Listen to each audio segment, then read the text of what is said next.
पुरानी दोस्ती फिर से जुड़ी थी, एक बार फिर से दरकने के कगार पर पहुंच गई है।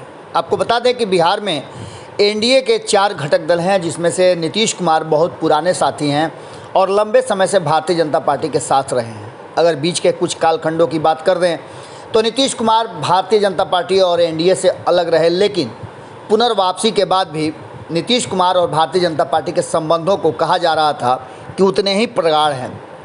लेकिन जो वर्तमान परिस्थिति और स्थिति देखने को मिल रही है, उसमें साफ लग रहा है कि भारतीय जनता पार्टी और नीतीश कुमार के बीच जो कांटे की टक्कर चल रही है, उस टक्कर ने अब फिर से एक बार दोनों की दोस्ती में दरार डाल दिया है। जातीय जनगणना इसमें अहम भूमिका निभा रहा है।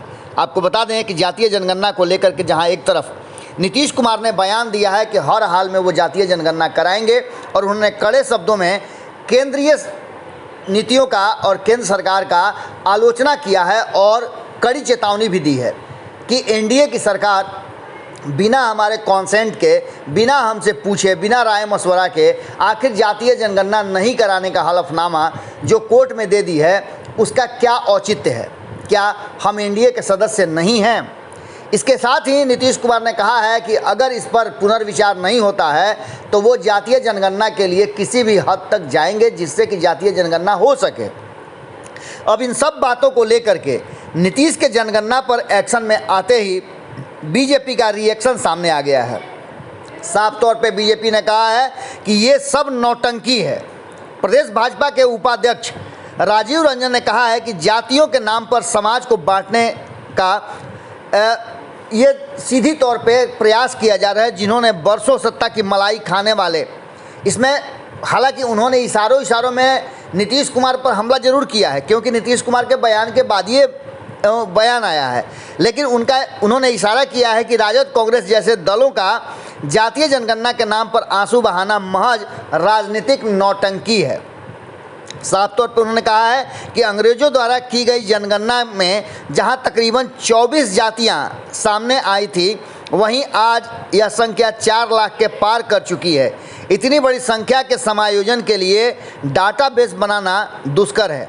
कांग्रेस को यह बताना चाहिए कि जो चीज़ 2011 में अर्थ व्यवहारिक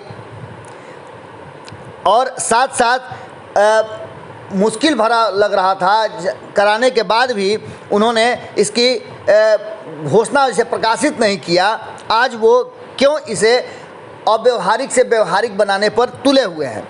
साफ तौर पे राजीव रंजन का कहना है कि जातिगत जनगणना के आंकड़े जब कांग्रेस ने सार्वजनिक नहीं किए तो उसे कोई नैतिक अधिकार नहीं है कि अब वो फिर से हम पर दबाव बनाए, यानी कि भारतीय जनता पार्टी पर दबाव बनाए। लेकिन सबसे बड़ी बात है कि भारतीय जनता पार्टी पर दबाव बनाने वालों में जो मुखिया हैं विपक्ष के, वो नीतीश कुमार हैं। ऐसी स्थिति में आप समझ सकते हैं कि ये पूरा मामला कहाँ जा रहा है। अब सीधी तौर पे जब नीतीश के एक्शन पर रिएक्शन आया है तो नीतीश के एक्शन को आप मान के चलिए कि भारतीय जनता पार्टी ने इसे राजनीतिक नौटंकी और ज़मीन खोई हुई तलाशने का हथकंडा बता दिया है। जुड़े रहिएगा भारत लाइव के साथ, खबरें कभी नहीं थमती, लगातार जारी हैं। बहुत बहुत धन्यवाद। अगर ये वीडियो पसंद आई और वह बिहार के राजनीति और बिहारियत से सरोकार रखेनी तो सब्सक्राइब बटन दबा के चैनल के सब्सक्राइब कर ली। ओजे एगो घंटी बा, ओकरा बटन दबा देला से कुल सटीक और मारक खबर रुआ मुफ्त में मिल जाई। अगर रुआ पत्रकारिता के हमनी के नया प्रयोग में सहयोग कर चाहतानी तो ज्वाइन बटन दबा दी। पेटीएम नंबर नोट कर ली 9386816700। धन्यवाद।